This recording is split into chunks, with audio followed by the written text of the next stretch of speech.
Coming to you live from Ramsey Studios in Nashville. You're joining a conversation about who you are, what you were created to do, where you want to do that, and how you can get there. Welcome to the Ken Coleman Show. So excited to have you with us. 844-747-2577 is the number to jump in. The email to the show is ask@kencoleman.com. And you can engage with your question right there in the chat box next to the video. We're going to get to your chat questions momentarily, a little bit later in the program, and we'll get to your calls as well in a few minutes. That number, 844-747-2577, 844-747-2577. Now, I want you to know something at the start of each program. I want to give you something that you really need to know, whether it be current event, some data, some news, or something that I'm constantly reading and looking for that will really help you in a very practical way and also inspire you to change. And so what we're talking about here is I always want to make sure that you're thinking differently so that you'll act differently.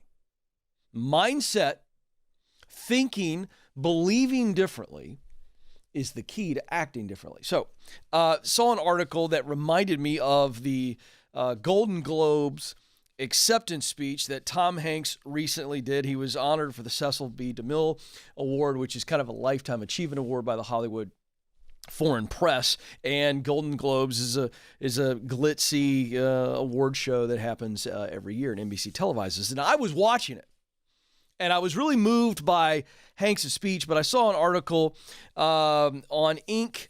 Magazine's website, and it just reminded me, and they've got the text of what I thought was the most powerful moment of Hanks' acceptance speech. And in his speech, I think, is a three-part formula for success. And so I want to give that to you, okay? I'm just going to read the portion that I'm talking about so that you can kind of transport yourself to this moment in the Golden Globe. So Hanks is up there, and he's at the end of his speech, he begins to tell a story of his first professional job in the acting industry. He was an intern at the Great Lakes Shakespeare Festival. And he said that he and his fellow interns showed up to the rehearsals after doing a little too much party the previous night. And the director was not happy and gave him the what for. Really let him have it. And this is Hank's direct quote here. He says, "He screamed at us, 'Do you know what your job is? You've got to show up on time. You have to know the text. And you have to have a head full of ideas. Otherwise, I can't do my job.'" So I want to break that down for you again. What did he say? What did the director say to him? You have to show up on time. You have to know the text. And you have to have a head full of ideas. All right, so I want to break that down for you. There's three things in there that the director shares that I think is a wonderful construct, an outline for your mindset and thus your behavior when you're getting started out and on every rung of the ladder after that. This is so good. Number one, you got to show up. This is consistency.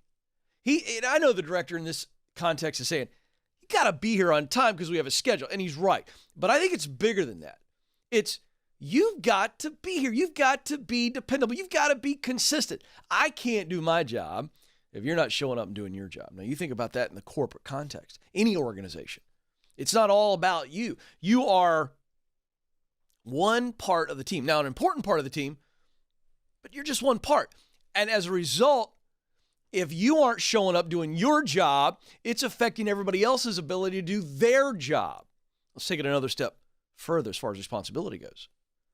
This is also a challenge because customers are relying on you. Second thing is you got to know the text. This is all about preparation. Be prepared. Be prepared. Don't have to spend a lot of time on that. That's just important. Show up prepared. And the third thing is have a head full of ideas. I take this as you've got to be engaged. Don't just come in prepared to do your part. Be engaged to find better ways to do things, to listen to others. I think if you take Tom Hanks' story and the advice that director was essentially giving, saying, hey, you got to do these 3 things, I think you're going to go a long, long way. What a great reminder. Good stuff there. Love, love, love that story from Tom Hanks.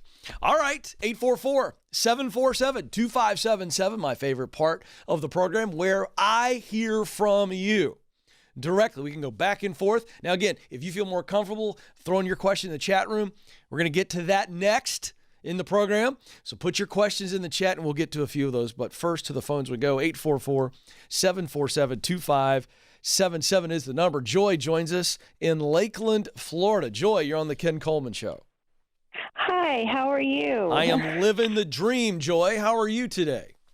I'm good, thank you. I'm so excited to talk to you. Well, I'm excited. What's going on? Well, I have a question. I'm hoping you could maybe give me some insight, maybe something I haven't thought of. I'm a single mother. My children are grown, but one of my children is permanently disabled, and I am his primary caregiver. He lives with me.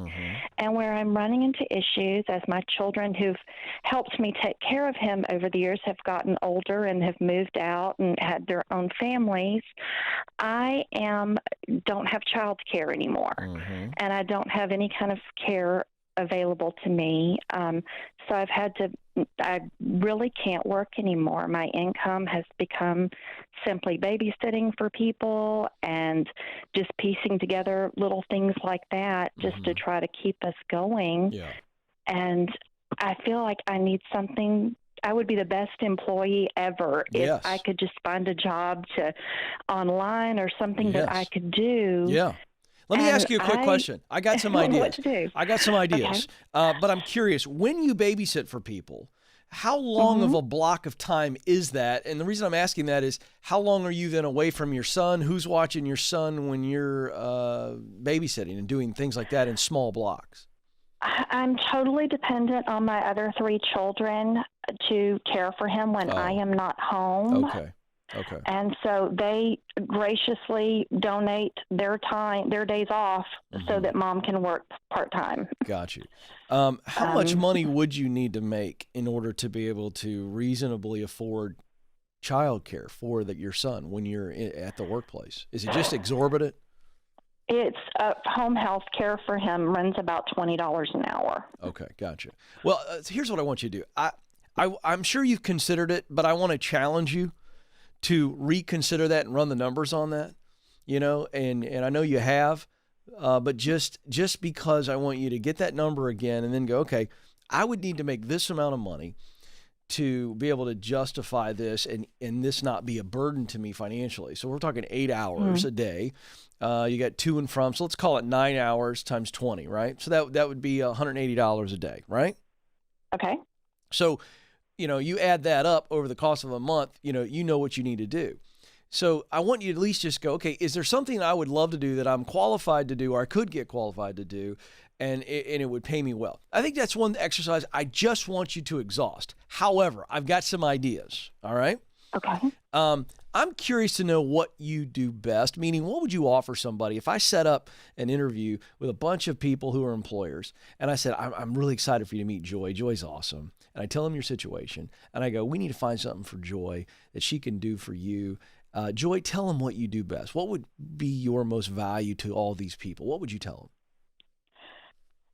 them? I'm really good at coming with out-of-the-box ways to make money. Interesting. I feel like I don't have any marketable skills. Oh, but I've had to Joy. do that for so long that No, Joy. Forget that. Forget marketable skills because your head is blocked up right now. Your brain is not even able to think properly because you've been out of the workforce so long, and so you've got this voice in your head that has now told you that you have no marketable skills because you've been out of the market so long, and that's a bunch of garbage. The reality is you are very gifted at doing things. That's one great idea. You're a thinker, you're a creative person, probably a solution finder because that's that idea that leads to, okay, I can come up with ideas to make money. But I'm saying, what are some just basic skills that you're good at? Like I'm very organized, or I'm very analytical, or I'm great at a listening, in a listening capacity where I've got I'm just trying to get your brain going. Now tell me, What are your top 2 or 3 things that you know? Forget about experience in the marketplace. You just have the ability to do this. Tell me now. Say it. I love to talk to people. I'll talk to everybody about anything. Okay. Well, that's something you love, and I imagine you're pretty good at it, right? You're a good listener. You got high empathy. I'm very good at sales. I sell a lot of things online. Oh, good. All right. Now, here's the deal. Do you know that there are salespeople that work from home all day, every day in the United States? In fact, that number is only increasing. Remote workers, the ability to get on the phone, sell the product or the service, and that's what you're really good at. You're good at listening. You're good at talking to people, which means you're a connector. So, Joy, I think an online, meaning a remote where you're remote and you're selling something, a product or service, I think that's a really, really viable option for you. Are you organized by any chance? Somebody who's just naturally pretty organized? I have to be organized. Every minute of my day is regimented. Yes. Have you thought about the idea of being a virtual assistant for somebody? This is an exploding industry. In fact, I've got some really good friends of mine. They're based out of Atlanta, Georgia, and I can have Madison give you their name and number, and we can send you that information if you're interested. But this is an exploding industry where you work in your home and you are an executive's basically personal assistant, executive assistant. You assist with emails, setting up meetings, schedules, stuff like that. You don't have to be in their office. How does that ring to you? That would be an ideal solution for me. Okay. Absolutely. That would be just a perfect. All right. So I want you to do some research. I want you to do some research on that. Okay. And I want you to just think about that and look into that. And I'm going to have Madison email you their information. We'll get that to you after today's show because I want you to just reach out to them, look into what they're doing, how they do it. And you can actually call them and talk to somebody and you can tell them that I sent you. And I know they're the owners of this organization personally. They're good friends. And this is something you need to look into. But again, don't lock yourself into just that one idea. But that's something that you can do and do it very, very effectively. 844-747-2577 is the number. Next up is Beth on the line in Lockport, Illinois. Beth, you're on the Ken Coleman Show. Hi, Ken. How are you? I am living the dream, Beth. How are you today? Well, I'm hoping that I can live the dream, yes. too. And I promise. What's going on?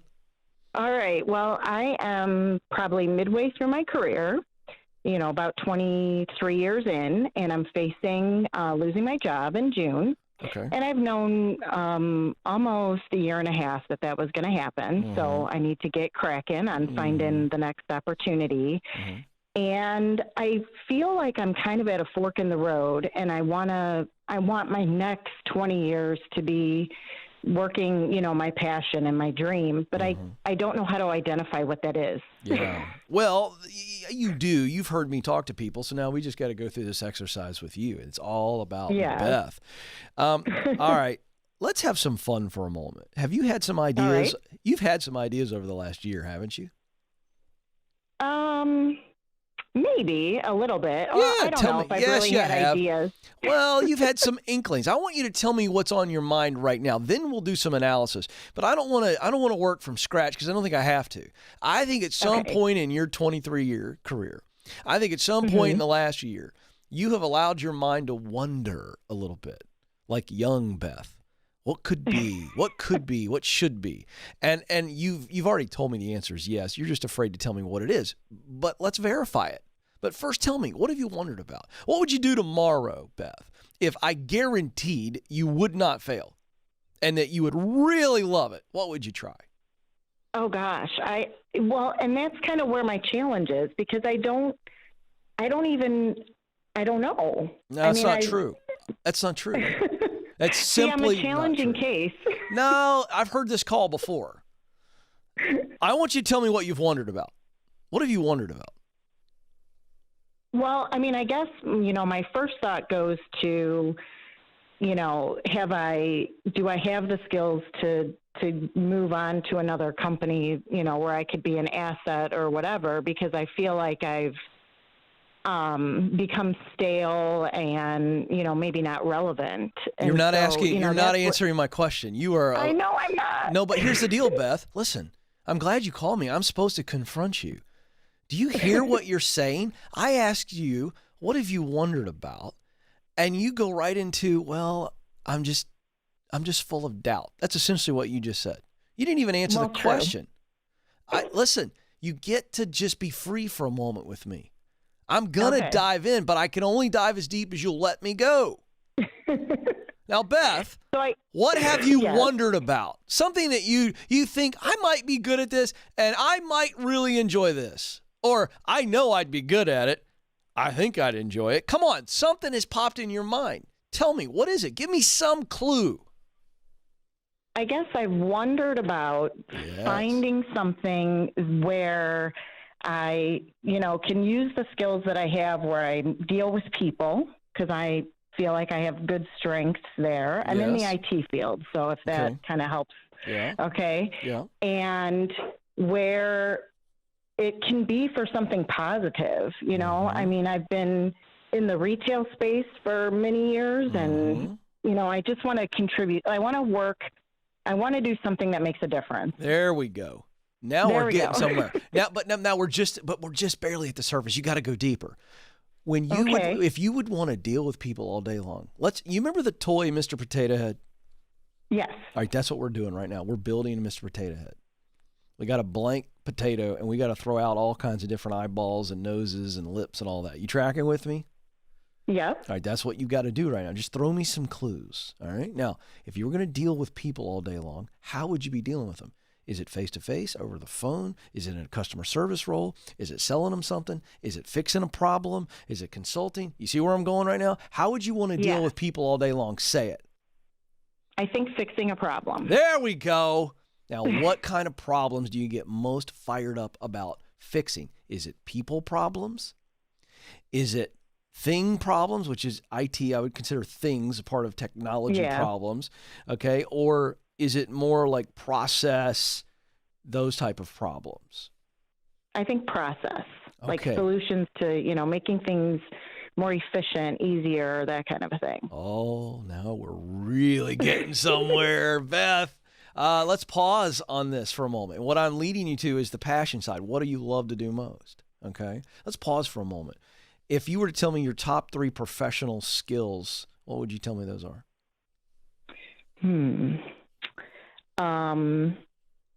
Come on, don't be doubting, Beth. I know, be this confident, is so Beth. hard. No, it's not. Can you tell why I haven't started this process yet? I would say, just say it. You know what you're good at. I would say learning a process. Okay. So, when you're implementing a system, for example, learning how it's being used and understanding that. Good. You're a great learner. You process things well. Keep going. Give me 2 more real quick. Go. Solving issues, or at least asking a million questions to try to get to a solution. I love it. So troubleshooting. There we go. What else? And listening. There we go. All right. Now let's go back to what you just told us, which is you love process problems. Do you have to be a learner? Do you have to be a troubleshooter? Do you have to be a good listener to help solve process problems? Oh, yeah. And how many different industries need people in their companies that help solve process problems? I would venture to say probably Everyone. So now, Beth, doesn't that open up your world? Isn't the world your oyster all of a sudden? Because there's no limiting you to a certain industry or a certain type of company. It's just, Beth, you're great at solving process problems. And do you get juice when you're a part of solving a process problem? Yes. If you were solving process problems all day, every day for a company who made a product or provided a service that connected to you personally, how fired up would you be on Monday mornings? I would actually be fired up on Monday morning. So, Beth, we just figured out what's next for you. What's next for you is to be in a position. I don't care what the title is. There are multiple positions here, tons for you to find and tons for you to confirm because you've been in the industry, you've been in the workforce for 23 years. We have a job economy right now, Beth, that has more people that are, more jobs available than there are people who are unemployed. This is your time. This is your market. It's hot, hot, hot. You bring a lot to the table. What are you looking for? Jobs where you're help fixing processes, identifying new processes, innovating those processes. And it's got to have a high people component to it, because you get energy. You get juice, as I like to say, engaging with people and fixing processes. Oh, there we go, Beth. That's it. Now, here's the other part of this. You are looking for those jobs at organizations that make a product or provide a service that you personally go, I love that product. That service has a connection to my heart. And so now, even if I'm in the processes part of things, and I'm not directly providing the product or service, I still feel like every Monday morning that I am a part of something that really, really matters. This is how it works, folks. I love that Beth was absolutely consumed with doubt. Let's talk to everybody right now. Look at me. I don't care where you're watching. I want you to look at me right now. Look at me. You don't have to get all hung up on the title or all the exemplary things that people could say about this particular job or career. You've got to focus on what we just did for Beth, which is, what do you do really well? What do you love to do, and where would you like to do it? What is your heart telling you? And her heart was saying, I just want to make a difference. And so she needs a connection to the company, to the product, to the service. That's all it is. It's not changing her career per se. It's not changing her unique role. She is a process person. She's a fixer. That's her unique role if I were to pick one word to describe Beth. So as long as Beth is a fixer in an organization that provides something to a customer that she finds to be valuable and worth it, then all of a sudden, Beth is full of significance. Don't overthink this. You have got to allow your heart to join the process. It is a logical process that I walk you folks through, that I just walked Beth through, but you've got to get the heart factor in there. The 3 questions I always ask people when they say, I have no idea what fires me up, what gives me great joy, which is passion. Answer these 3 questions. Who do I most want to help? What problem do I most want to solve? What solution do I most want to provide? And keep digging. And that's when you begin to align those answers with, hey, I know I'm good at this. So my talent, my skill set is simply a tool to allow me to do that work.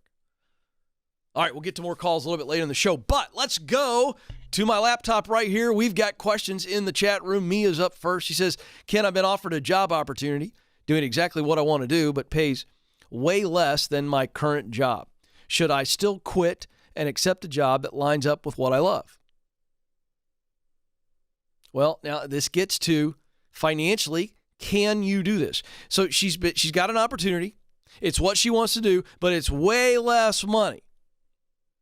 So in this situation, Mia, this is one of those situations where, does it move you down the path further? Because what I don't know in the midst of this chat room, we're not going to go back and forth in the chat room, folks. Can't do it. It's not efficient. So you've got to ask yourself this question. If I hold and I don't take a pay cut right now to do what I love, and I go get more qualifications, or I get further ahead financially, should I do it later? Because I think you can take a pay cut and should take a pay cut if these factors are in play. Number one, it can't set you back financially. It can't set you back, because if it does, you'll begin to resent the very work that you love, and that creates confusion in the head and the heart. So we cannot go backwards financially to the point that we can't recover. So if it is and this one says way less, so I'm very concerned right now. And my gut says don't take something that's way less unless you don't need your current income. That would be the only qualifier here. If you don't need it, meaning you can take a pay cut, and I don't sense that that's the case, then I think you got to prepare more financially. You need to be patient.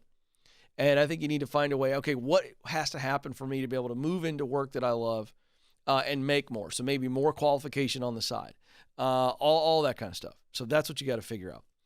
Let's go to Nate, who says, at my current employer, there have been multiple HR infractions, and leadership continues to allow them to happen. What should I do? Okay, Nate, here's the deal. Multiple infractions. Again, I'm going to operate under the reality that this is all true, that we've had these things happen over and over and over again. And I'm also operating under the assumption that somebody, either you or other people, have taken this to HR and leadership and said, hey, this is happening and it continues to happen. And what are you going to do about it? Because again, your chat implies that leadership is allowing them to happen. You have to start looking. You got to start looking. Because again, I can infer from your chat here that you're not happy about this. You're not wild about this. So this gets to, what do I do? Here's really the question. What do you do, Ken, when you like your job, maybe you love your job, but you're in a culture that is not ethical, and you're having problems every night going to sleep because you're going, I like the work. I'm good at it. I'm in my sweet spot. I'm good at it and I enjoy it. But there's a disconnect on values and it's eating away at me. Again, you got to listen to your heart here. This is where I say this over and over again. I'll keep saying it. Your head and heart have to align. And so if your heart's going, this isn't right, now I want you to stay, hang tight. Don't jump. Don't leap here, folks. Don't go crazy and just, I don't feel good about it, so I'm going to quit and I got no backup plan. You stay there. It's not on you to fix this ethical problem. You're not in a position to fix it, so it's not on you. So don't have all this remorse and guilt. Feel good about the fact that I don't agree with this. I need to make a change. I'm not going to be party to this, so I need to leave. But then let's sit tight, find something else that allows you to stay in that sweet spot, pay you what you need to make, and then you make the move. But you can't take on the burden of what you're feeling about the ethical challenges there or the HR problems. You can't take that burden on you. You got to be smart. So that's what I want you to do there. 844-747-2577. Get to your calls here momentarily. We've been talking through my clear path to meaningful work. Stage 1 is get clear. That's what I spend most of our time with callers on this show. Get clear. What do you do best? What do you love to do most? And once I'm clear, I can start to identify multiple ways to do that in the marketplace, multiple jobs in your sweet spot, multiple career paths. That's stage 1. All right. You just got to do that right out of the gate. Now, once we're clear and we know what we want to do and where we want to do it, we got to get qualified. We talked about getting qualified. What do I need to learn and do? So this is about knowledge and experience to be able to step into where I want to be. Stage 3 is get connected. Get connected. I'm using the proximity principle. It says, in order to do what I want to do, I've got to be around people that are doing it and in places where it is happening. Why? This is where opportunity finds you, right? When you're around the right people and in the right places, that's where opportunities happen. So it's getting connected. Stage 4, well, we talked about this yesterday. Get started. Get started. Like this is where most people are afraid to actually make that first move because we've gotten clear, we've gotten qualified, we've made the connections, and now here's the opportunity. I got to actually step forward. So you got to step forward. That first step is that momentum builder, gets us out of the boat, if you will. That leads us to stage 5, which is get promoted. How do you get promoted? I love this question. I love when I get to talk to younger people, teenagers and people in their 20s that are early on in the professional journey. Ken, how do I move up? Because everybody wants progress. Everybody wants to move up. And it's really simple. How do you get promoted? And by the way, this is also the context for an entrepreneur who's starting a side business. How do you grow the business to the point where the customer promotes you, right? With their dollars. Here we go. 3 parts. You got to know your role. When you're getting in, it's not the dream job, but you're in, and you've got to be really clear. This is about clarity. Know your role. What is expected of me? What does a win look like? You've got to start thinking about your leadership as looking at you as we hired you to help us win. So this is about getting clear. We have here at Ramsey Solutions a 1-page document for every team member, and it's key results areas. Okay? Key results areas. So here we go. You got to get what that win looks like. What are the results that I'm responsible for? That's getting clear. The second thing is, so we got to know our role. We got to accept our role. This is attitude. I got to know that this is what I got to do now or there is no next.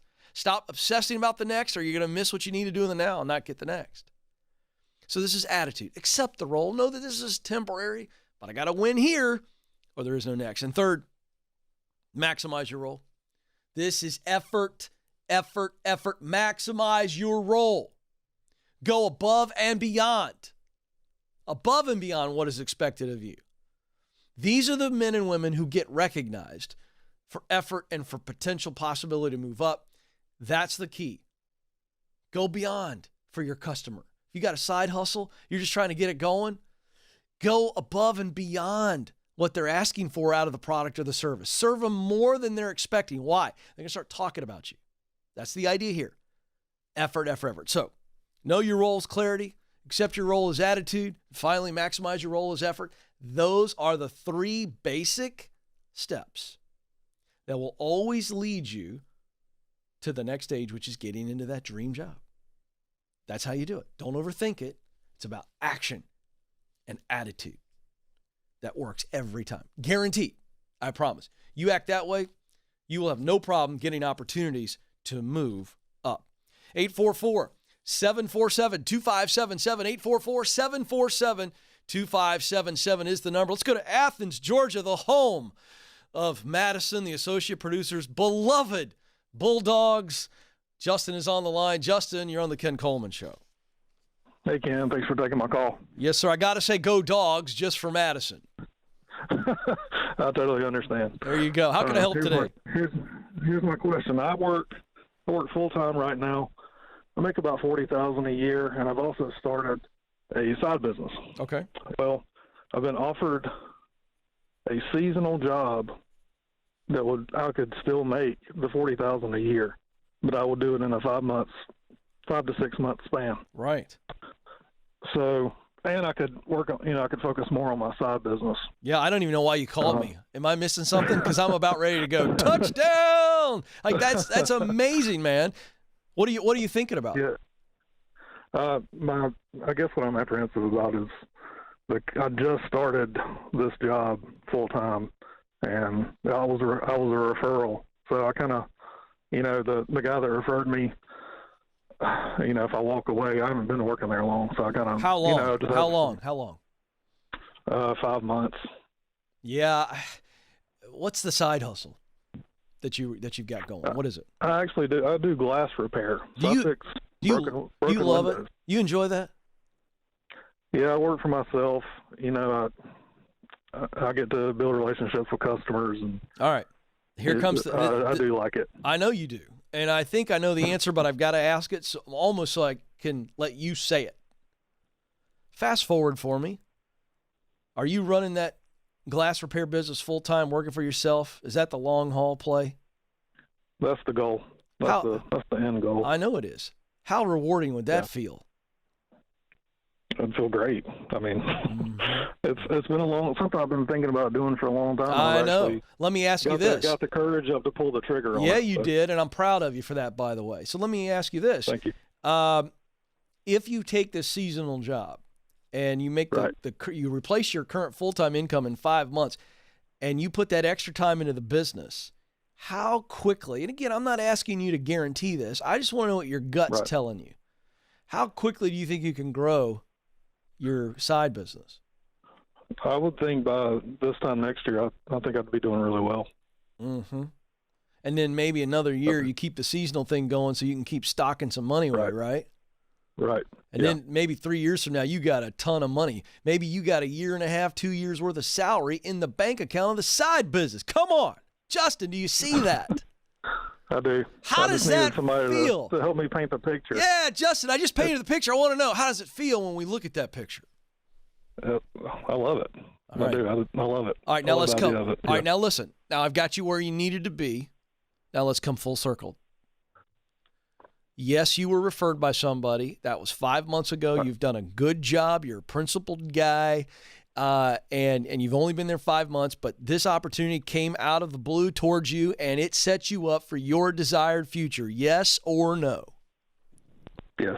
Then you should not feel any guilt about it at all. Leave well. Don't blow the bridge up. I don't think that's even possible for a good dude like you, but you finish well by telling them why you're leaving. And even if they don't like it, that's their problem. Justin, why in the world would you turn down an opportunity to get the life and career that you want just because you may have to leave earlier? No, you're right. You're absolutely right. Yeah. Justin, you ever thought it was stupid for a college football coach to take a better job even if they'd only been on the job for a year or two? No. Of course not. So it's No, okay. Wait a second. Why is it okay for Nick Saban to jump around, but it's not okay for you? I don't understand. Right. Yeah, you're right. All right, I have beat this horse completely to it's just beyond oblivion, but you get the point. And I'm doing this because you've got to have the courage to just step into this uncomfortable moment. That's what this is.